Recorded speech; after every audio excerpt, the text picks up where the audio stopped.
Hey everybody, thanks for tuning in. I'm very excited today because I have Shenandoah Nusma on the call today. Hey Shen, how you doing? Hey, I'm great. Thanks for having me. Right on. Shen, as we call her, is a realtor with Compass out in North Carolina. And a lot of people from the Bay Area have North Carolina on their short list of places to either retire to or move to, or maybe you're going to be relocated there. And so it comes up a lot in my business. Hey, what's North Carolina like? And I've driven through, but I've never really stopped and smelled the roses. So Shen here. Tell us about your area. Where in North Carolina are you? Well, I'm from Chapel Hill, North Carolina. I got my PhD from UNC actually and just never left. But I've lived in Durham as well. So I'm in the research triangle area is basically Raleigh, Durham, and Chapel Hill. Right. It's very famous, the Research Triangle, and that's I think where a lot of people from the Bay Area, if they were to move, it would be there. I also understand there's a lot of banking that gets done in North Carolina. Does that happen in the Research Triangle as well? I think that's right, but I feel like we're more well known for tech and biomedical, anything medical. And then obviously all of the education that we have, the top tier colleges and that kind of thing. Right, right. Absolutely. Very famous for that. So you have a little bit of a presentation that you can share with us. I'd love to see, what's going on in the Research Triangle. So do you have something you can share? All right, so I'm just gonna hit the high notes about Raleigh, Durham, Chapel Hill. Um, we've got pictures that are kind of representative of the iconic points in each one. We've got Raleigh. Raleigh is for us anyway, over here, and everything is relative. Raleigh is the real deal city, right? So if you're really a city person, you're probably going to be living in Raleigh. Durham is at the upper rightmost corner. That is the tobacco campus, also famous. Durham, to those of us who live in Chapel Hill, still feels like a city. But it just doesn't have the magnitude of Raleigh. Um, and then you've got Chapel Hill, which is really classic. You've got the campus, UNC campus right there. This picture is of downtown Chapel Hill, which gets absolutely flooded after you have a Duke UNC game. Everybody runs out there who is from the surrounding area. The police are there blocking everything off, and parties rage in the streets. But it is all three of these places really have a unique blend of things to do. And so I'll talk a little bit about that. So first of all, I think that the universities are really what have attracted all of the other industry to the area. It's possible that I'm just biased because I was an academic in my former career, but you've got Duke and Durham, which of course is Ivy League, UNC in Chapel Hill, that is UNC has many different campuses across the state, but the Chapel Hill one is, you know, the flagship. And then you've got NC State, which is the largest university in Raleigh. And all three of these really bring a very high level of academics and culture to the area. So you've got world-class performing arts and sports. And people love that about this area. I mean, if you're just talking real estate, for example, in Chapel Hill, and you'll have this in Raleigh and in Durham as well, people will buy these very expensive condos simply so that they can come and go to the football games or they can go to the basketball games and that kind of thing because it is just world class sports. Okay, so I did want to talk a little bit about the kind of homes that you can expect to buy here. And all three of these are houses that I myself have sold. But what I love about the area is we've got so much architectural interest. And this is often what I find people from California, people from New York, these other places really love about our area. So you can definitely find that kind of classic Southern traditional build, like the picture down below the furthest one down.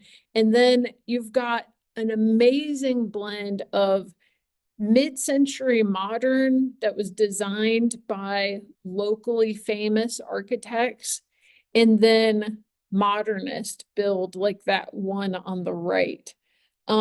So we have got, I believe I saw somewhere a statistic, the highest per capita of anywhere in the world of PhDs, and just the education level is through the roof around here.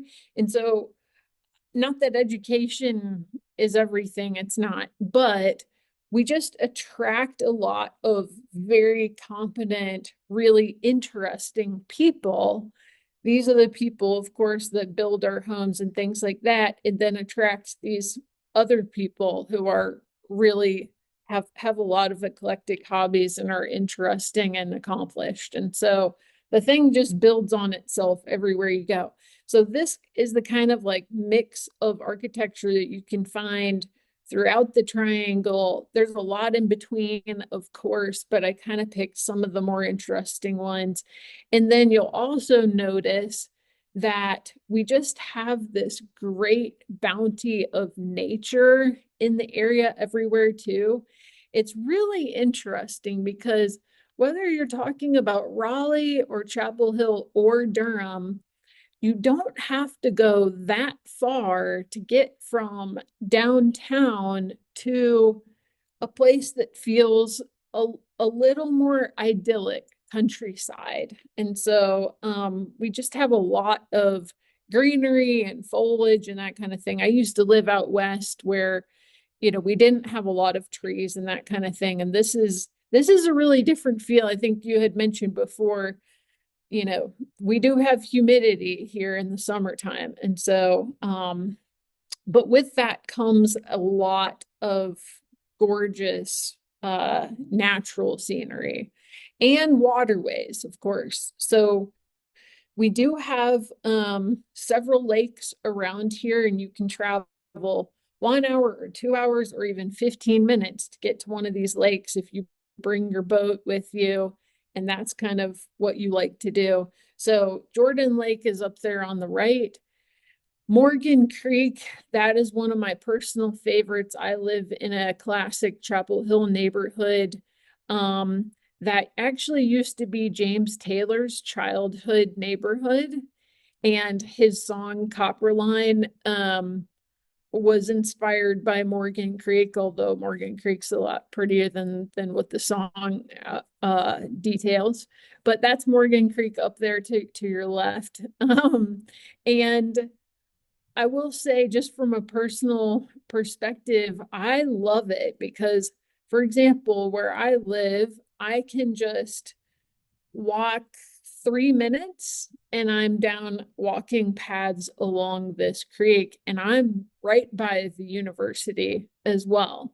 And so it's really interesting that we just have this blend of there's plenty to do, there's shopping, there's, the arts, sports, etc. The universities provide a lot, but then you just have breathtaking natural landscapes at your fingertips. Below there is the Eno River. That's more Durham territory. And by the way, we also get a lot of people who are very athletic and they're into biking or they're into mountain biking, and maybe they run, marathons or even longer. I find a lot of people out west are very athletic. And so we have got miles and miles and miles of trails everywhere. Even in Raleigh, you can get to 30 miles of um, rugged trails, with boulders and the whole works. I actually went out there running once and totally got lost and ran a lot further than I really wanted to, but it's all there for you. Um, Okay, so I had to, sorry for the gratuitous pictures here, but I wanted to include this because one of my passions is working with the Frank Art Gallery in Chapel Hill to stage gorgeous homes with gallery art. And so art is one of my very dear passions, and we are very rich in art in the Triangle area. Um, uh, and I'm so grateful for that. So you've got the Frank Gallery over in the Chapel Hill Carborough area. You've got plenty of galleries up in Durham, and then the North Carolina Museum of Art is in Raleigh, and that is fantastic. I have another picture of that coming up, but there's just no lack of all kinds of art, whether it's sculpture or anything else that you're looking for. But then we've got a lot of other fantastic things in the area. Yes, farmers markets. We've got a food truck. This is a food truck rodeo in Durham that takes place up in the right-hand corner. You just bring your kids, they run wild, everybody gets to eat what they want. It's a great community event. There are things like this that are just happening all the time everywhere. Okay, so part of the reason why so many people are coming to the Research Triangle area is because of jobs, of course. And there's all kinds of jobs, but these are some of the hub, we're a hub for tech, we're a hub for biotech, and then startups also.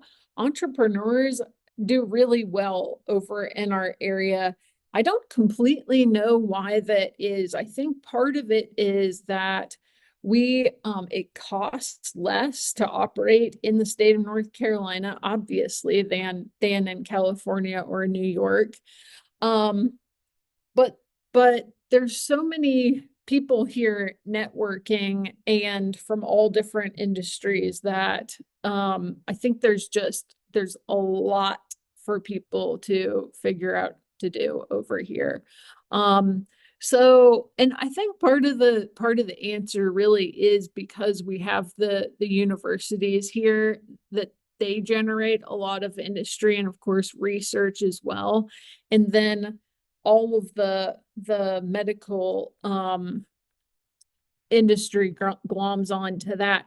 I've had plenty of clients who have moved here from other states just for the healthcare alone, because you've got Duke here and you've got UNC and you've got everything in Raleigh. I mean, and of course, as we get older, the healthcare really starts to make more and more of a difference. Do you have access to world-class healthcare that is affordable? Yes or no? And so people move to the area for that. These are some on the bottom there. We've got major tech industries that have really developed here over time. And that is a work in progress and continuing. But, here's what happened from a real estate perspective. When other parts of the country have seen dips and declines in values, we have not really experienced that. The most that we experience over in our area would be a plateau of value. And so, that's another great reason to buy over in this area, I think, because prices just steadily go up. Quality of life, this is just really adding on to what I've said before, but part of the reason why people like living over here in Raleigh, Durham, or Chapel Hill is because it's all relative, but you're coming from certain places in California, you don't have the kind of traffic, that that you've got over there. You can get to places a lot faster. You've got, again, access to the outdoors, uh, great areas. That's, by the way, the North Carolina Museum of Art up to the that's they have this whole outdoor portion up to the right that is amazing and, family friendly and all that. I did include this picture. This is Durham down below with, you can't really see it very well, but one of the things I love about our area is that we have the most amazing murals everywhere. And I think that too just goes along with the theme of we have very artistically gifted people here, and there's a high emphasis on beauty. And so I really appreciate and love that. All right, I'm almost done here, but the really great thing about living in any of those areas, whether you're talking about Chapel Hill or Durham or Raleigh, is you are 20 minutes from the international airport. They have direct flights to Iceland, direct flights to Puerto Rico, direct flights. I mean, you can get anywhere you need to go from there. So that's fantastic. A personal favorite for my family is that you are 2 hours to the beach to Wilmington. You're 3 hours more or less to the Outer Banks. A lot of people come and vacation to the Outer Banks from out of state. And that's just this strip on the outer North Carolina that's pretty famous, got a lot of like pirate lore and things like that. But it's completely charming part of the state. And I've got a picture of that's probably my husband there, kiteboarding. But for all the kiteboarders out there, the Outer Banks is one of the kiteboarding epicenters of the world, if you are looking for that, because of the geography of the sound on the Outer Banks. And so we've got people from Germany and all over the United States living on the Outer Banks to kiteboard. Then you've got a few hours away, you've got Asheville in the mountains. And so this is Hanging Rock State Park, I think, right there. We've got Blowing Rock. Yeah, bottom left. Yeah, and it's just utterly incredible. And, if you don't want the ocean experience, then go to the mountains. And Asheville, as you may already know, has a really thriving cultural and artistic scene as well, and big on the folk arts and things like that. I haven't really talked about music at all, but there are people who are big into fiddling and things like that, and that's where you're gonna find all of that. One last thing, the Blue Ridge Relay, this is you can't hardly see it, but I've done this for several years now, and it's over 200 miles through the Blue Ridge Relay. You run it as a team. In and out of the mountains nonstop until you're done, and it's just super fun. And then that picture to the right there is a brewery in Asheville where we all end up. And so anyway, that's just, I mean, when I was putting this whole presentation together, I thought, oh wow, yeah, I'm never gonna leave. I mean, why would I ever do that? So yeah, I get a lot of people, clients that I work with from out of state coming to the area, and they're coming for all of these reasons. So Right on. Well, can you flip back to like that first slide and those three houses? yeah, let's see here. There we go. That not the third slide, I guess. This slide right here.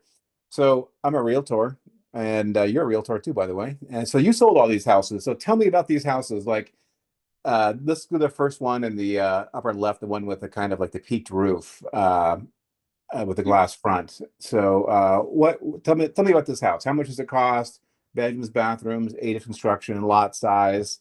Like, what is this that we're looking at here?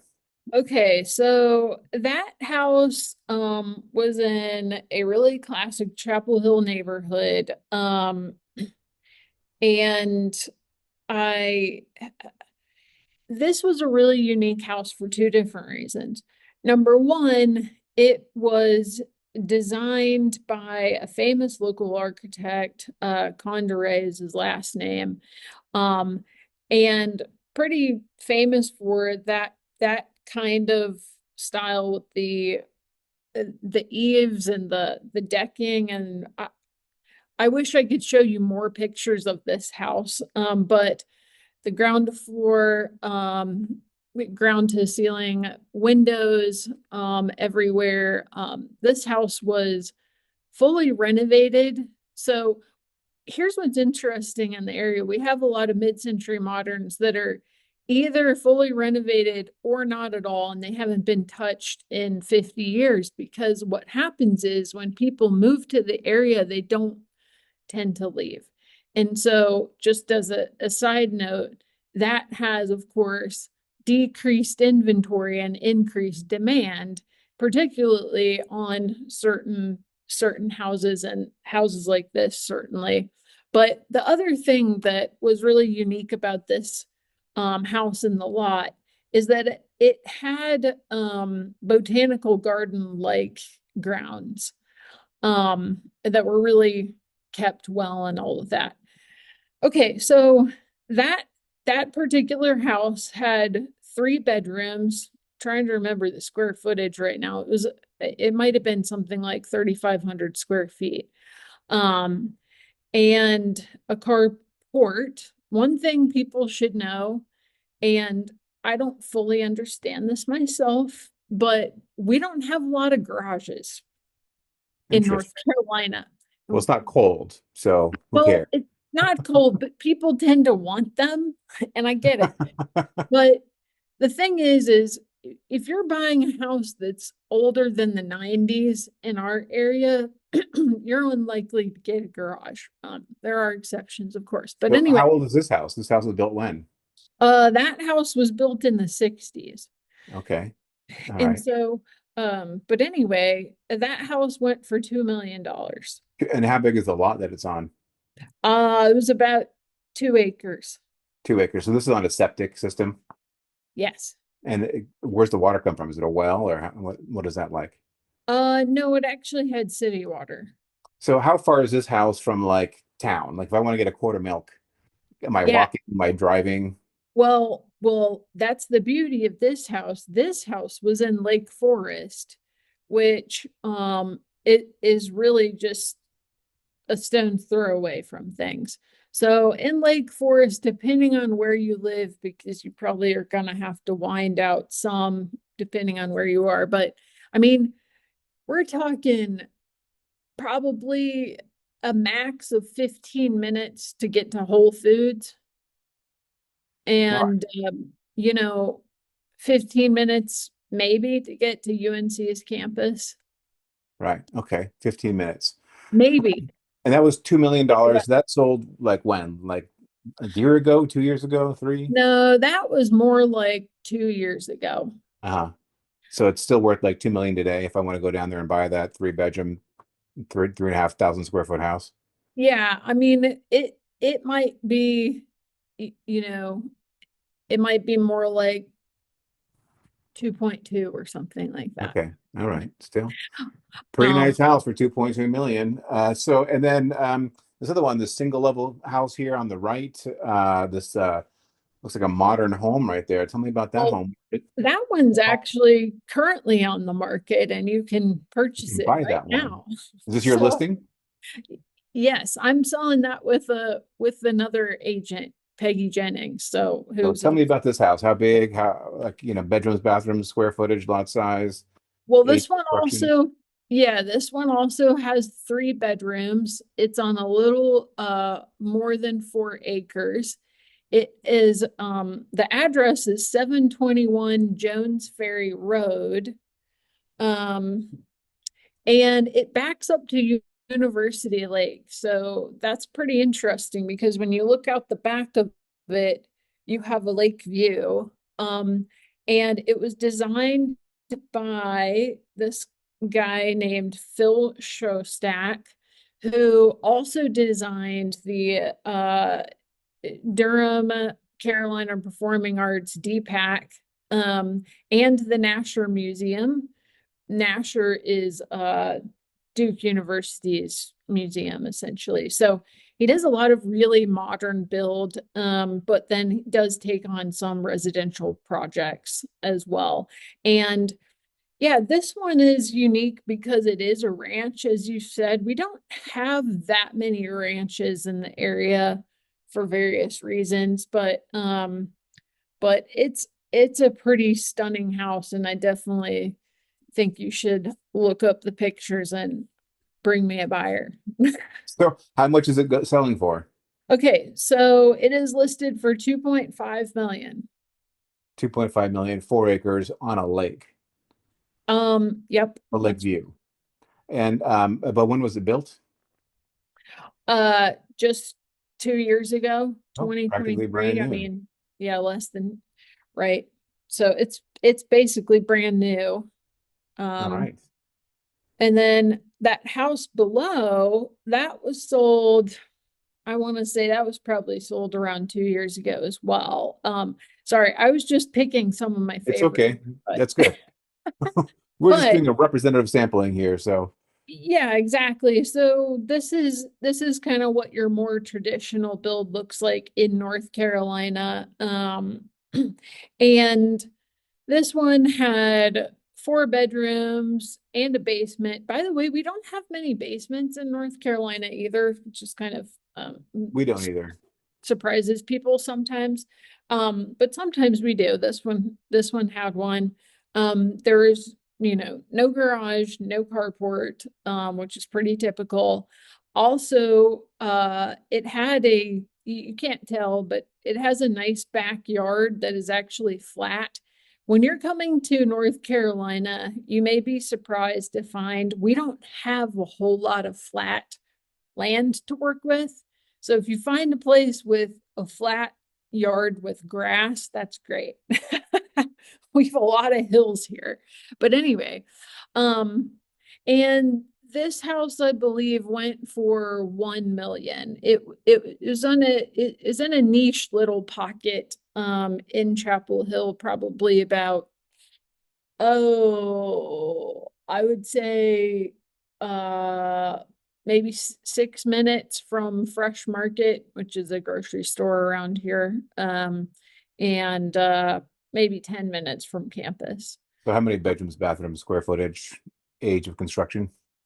Yeah, so this one was older. It might have been late 50s. I think it was a 50s build, with 4 bedrooms, and I believe it was around 2,500 square feet. That Jones Ferry one up top right was under 4,000 square feet. It's more around 3,500. But it also comes with a little over 300 square feet downstairs that was unfinished, but plumbed and wired so you could finish it off for whatever you want it to be. Oh, interesting. So this one on the bottom that went for $1 million, is that like a fixer-upper? Is that like a dated interior kind of thing, or No, the that's a good question because we do have those around here. And and by the way, just as a side note, we have a lot of investors too who come in and will flip and stuff like that. But no, this one was really nicely updated, and pretty charming on the inside. oh wow. Well, that's pretty reasonable for people around here. $1 million.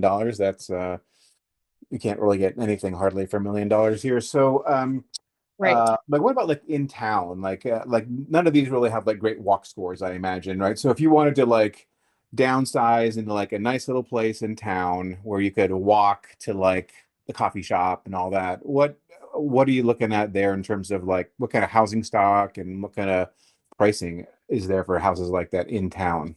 Yeah, that's a good question, and it depends on where you are, of course. Now, just about anywhere that we've talked about, Raleigh, Durham, Chapel Hill, you can find condos, you can find townhouses, you can find single family that are going to be walkable. I would say that for a single family home that is walkable, you're probably looking at on the low end $1 million, and it's going to need some work, you know. Or you could find it's possible to find a nice condo or a townhome or something like that that's going to be walkable to everything at around 600, or up. It depends on where you are and how nice, the build is and stuff, because you can find condos also for $2 million around here. Um, but in general, that's what it's going to cost you. Now, in all of these areas, though, there are these more self-contained neighborhoods where, they're designed to have greeneries and parks in the middle, surrounded by grocery stores and little shops and things like that, that the entire neighborhood is built off of. So those neighborhoods are in high demand as well, because maybe you're not walking to downtown, but you can walk into a grocery store, or your kid can ride their bike to go get ice cream, or go to concerts on the lawn and that kind of thing. So those different pockets exist as well. Um, and you should expect to pay anywhere from a condo on the low end. You can probably get in for like 350 to, you know, a single family on the higher end, depending on what neighborhood or town you're in, is gonna, be maybe like 2 million or something like that. To be honest with you, like, we over here haven't really cracked into, I mean, as a rule, like, we don't really exceed into 3, 4, 5, $6 million often. We have those properties. Um, but I think it was only a few years ago that a house sold in Raleigh for, 5 million, and that broke some record. So just to give you like an overall sense. So what is property tax like? Well, that's a great question, because we just got reassessed and everything went up dramatically, which people are not happy about. Um, yeah, I mean, our property taxes just went up about 50%. Oh my, wow. Yeah, and it's because, look, during the pandemic, we all thought that real estate was going to end, but it didn't. What happened was demand only increased because all of these people from California went, wait a minute, my job is now classified as remote. I'm going to get out of living in this, you know, office and go buy an actual house for the same amount of money, this. So they came here and drove all the values up because they took their California cash with them. And Yes, California anyway, cash. yeah, but if you're living in a house that is, 2,500 square feet, it and it's older, it's like 1960s or 50s build, and you did some renovations on it, but not a ton or whatever, you're probably paying, now you might be paying something like 14,000 a year in property taxes, So, depending on where you live, obviously. so the property tax rate is like different in different areas. It's not the same across the state. Um, yeah, so you do have you're taxed at different rates depending on where you live, because counties, just the county taxes are all different. Yeah. County taxes, interesting. So, and then you get reassessed every how often? 8 years, I Oh, believe. every 8 years you get reassessed. I believe that's correct. Interesting. Wow. So, $14,000. That's quite a bit, actually. That's pretty high property tax, sounds like. Well, I'm basing that on, my house in Chapel Hill. Now, I live in Orange County. If I lived in one of the more rural counties, my taxes would be a lot lower.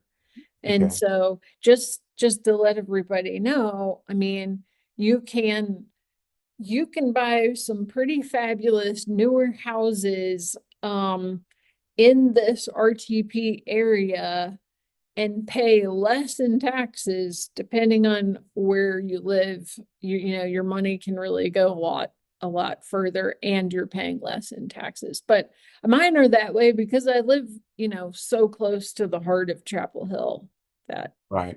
Okay. So, how about insurance? Is that a big issue where you live? um yeah, I mean, what I'm seeing for the most part is more attention to riparian issues and water related issues, right? I think everybody's seeing that, but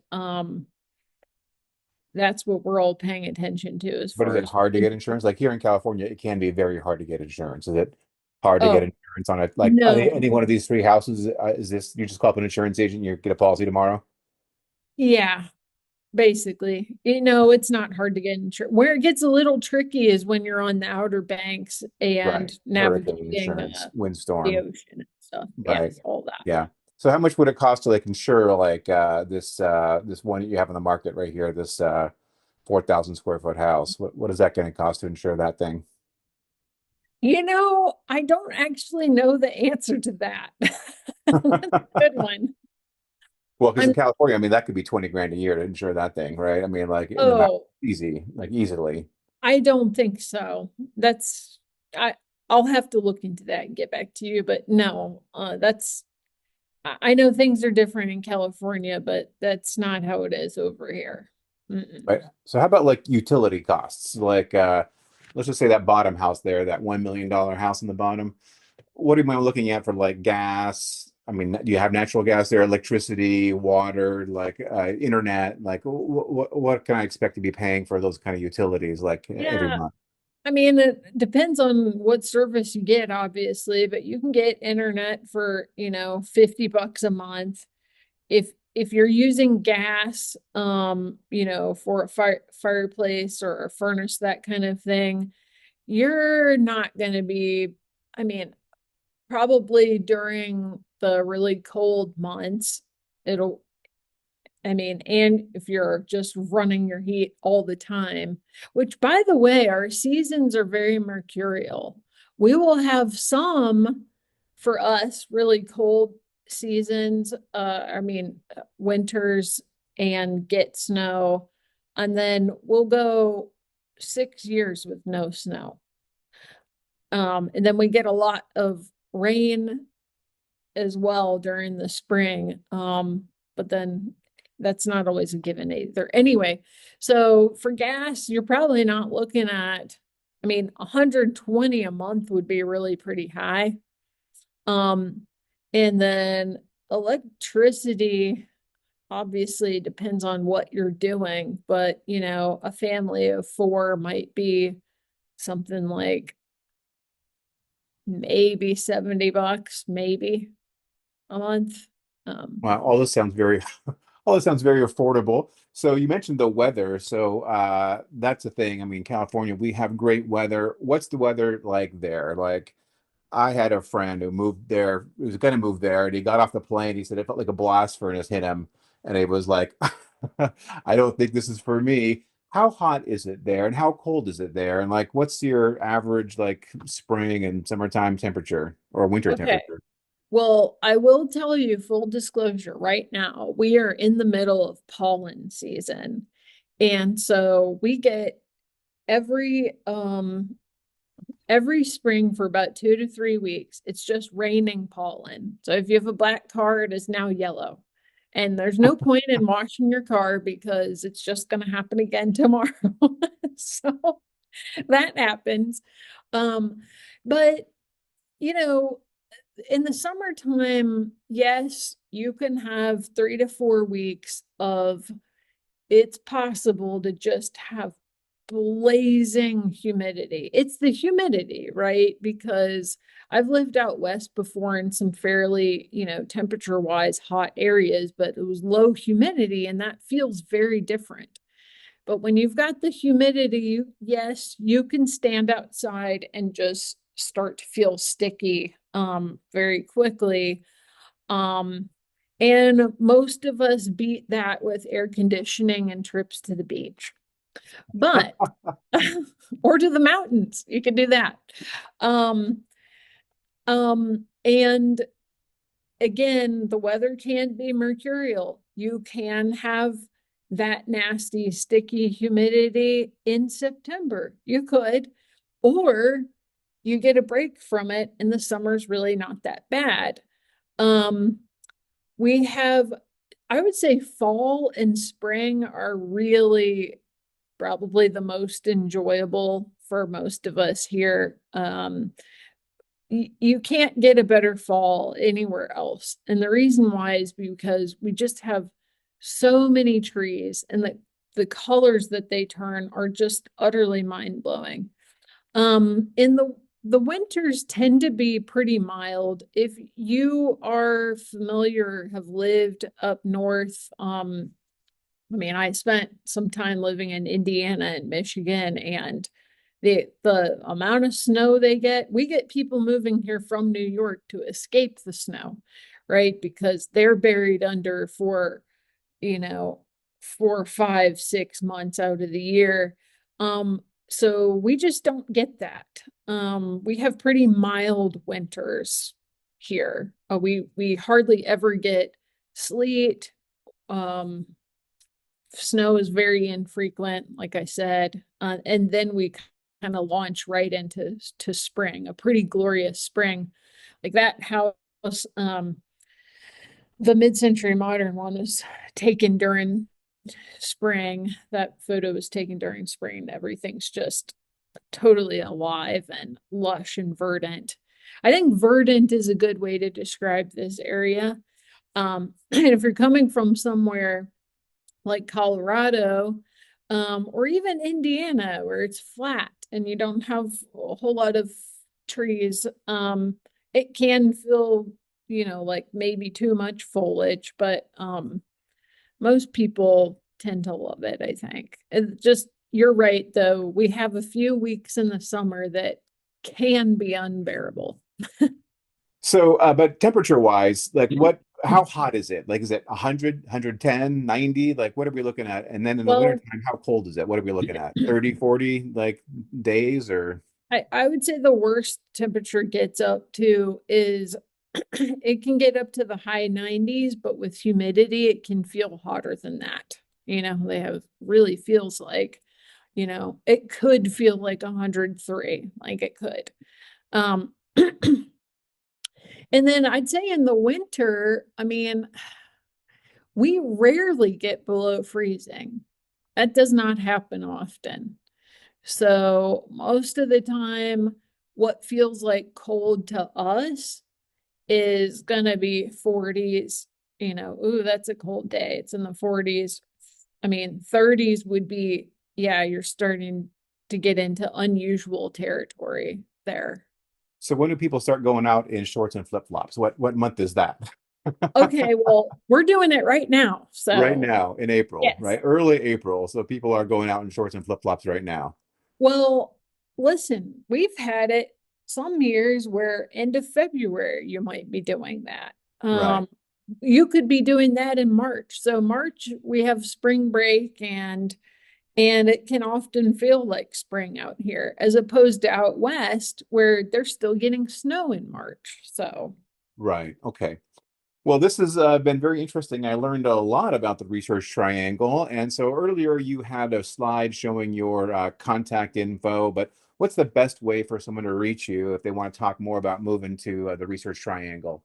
Yeah, good question. So the best way to get to me is by going to shenrealestate.com. So SHEN realestate.com. If you go there and click whatever button you find to say contact me and fill that out and drop me a little note, you'll get me. Right on. Very good. Okay. So, well, Shen, thank you so very much. I really do appreciate your time today. And I look forward to sending some people your way. Okay, same here. Let's All do right. it. Take care. See you later. All right, thanks. Okay. Bye. Bye bye.